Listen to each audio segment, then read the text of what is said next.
1, 2, 3. Hai Ratsainers, selamat datang di program kami Unyu Ulasan News.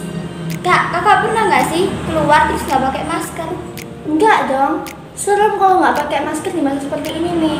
Emang kenapa kamu kayak gitu? Ini loh kak, menurut berita di CNN Indonesia pada tanggal 20 Agustus 2020, 145 warga di Bandung terkena sanksi akibat tak pakai masker. Oh iya? Gimana itu beritanya? Beritanya tuh gini kak. Jakarta, CNN Indonesia, Kepala Satuan Polisi Pamong Praja Satpol PP Kota Bandung Rasdian Setiadi mengatakan pihaknya telah meniadakan sebanyak 145 orang tak bermasker dalam operasi penegakan adaptasi kebiasaan baru AKB periode 13-18 Agustus 2020. Kita operasi ke 24 pasar, didapati 121 orang tidak memakai masker.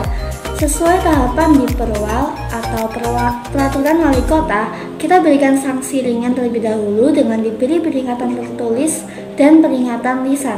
Ucap Rasdian di Bandung, Rabu, tanggal 19 Agustus.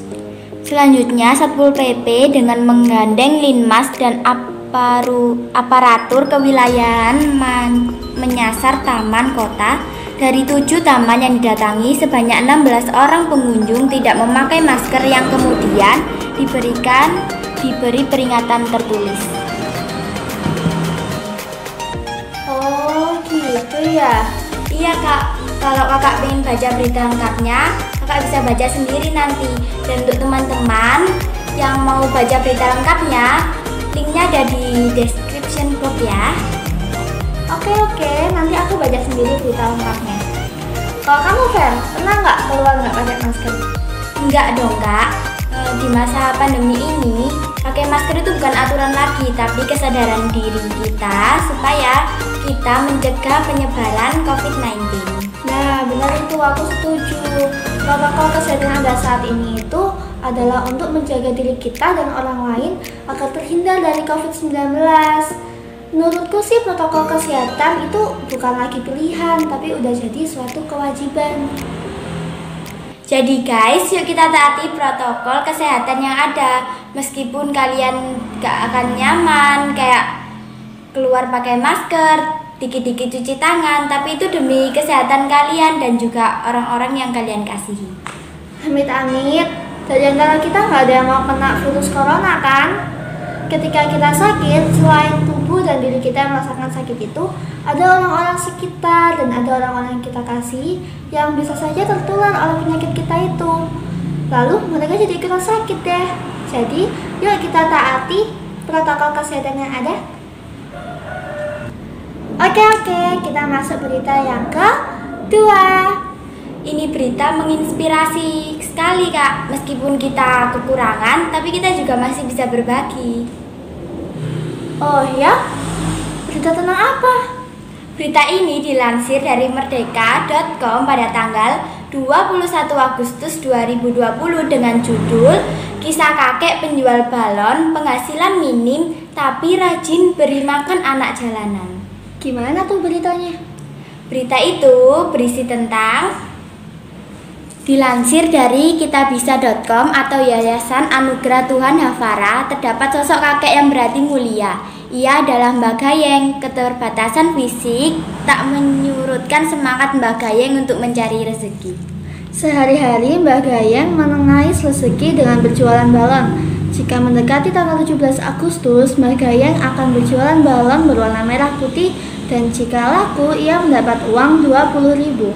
Mbah Gayeng menceritakan kisahnya pada relawan saat mengajak makan penjual kerupuk. Suatu hari ia melihat dagangan penjual kerupuk kecil tak laku. Mbah Gayeng lantas membeli 2 bungkus nasi dan memberikan 1 pada penjual kerupuk tersebut. Ia mengajak penjual kerupuk itu makan bersama dan memberinya sebuah balon. Sejak saat itu Mbah Gayeng menyisihkan separuh penghasilannya untuk memberi makan anak jalanan.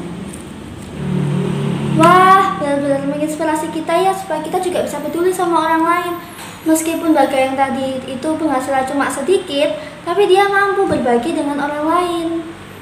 Iya kak, jadi nggak perlu nunggu kaya untuk peduli. Nah, bener Fer, malah belum tentu ketika seseorang menjadi kaya itu membuat dia menjadi peduli. Nah, jadi guys, mari kita peduli dengan orang-orang di sekitar kita. Kita bisa membantu mereka jika mereka membutuhkan bantuan. Misalnya kalian sedang mengendarai motor atau mobil, terus ada orang yang mau nyebrang, kita berhenti, kita kasih jalan. Atau misalnya kalian lihat ada orang yang biasanya tuh sering kan nonton sepeda motor di pinggir jalan, mungkin dia kehabisan bensin atau butuh tambal ban, kita bisa tanyain kenapa Pak. Kalau kita nggak sempat bantu buat nolongin, kita bisa kasih tahu, oh Pak di sana ada yang lebih dekat, daripada nanti lurus Bapak malah lebih jauh lagi. Begitu contoh peduli ya teman-teman. Jadi guys, Tuhan Yesus yang ada di surga mengasihi kita yang berdosa, sehingga dia rela turun ke dunia untuk menebus dosa kita. Nah, sebagai anak-anak Tuhan, kita harus mengasihi dan peduli terhadap orang lain. Jangan cuma terfokus pada diri kita sendiri. Dengan peduli, kita bisa menjadi saksi Tuhan loh, sehingga banyak orang yang bisa menerima kasih Tuhan melalui kita. Oke, sekian video Unyuk hari ini. Jangan lupa buat like, Komen, subscribe, and share. dan jangan lupa buat aktifin lonceng biar nggak ketinggalan video terbaru dari kita. Dan jangan lupa juga follow Instagram kita di @letsay_gram.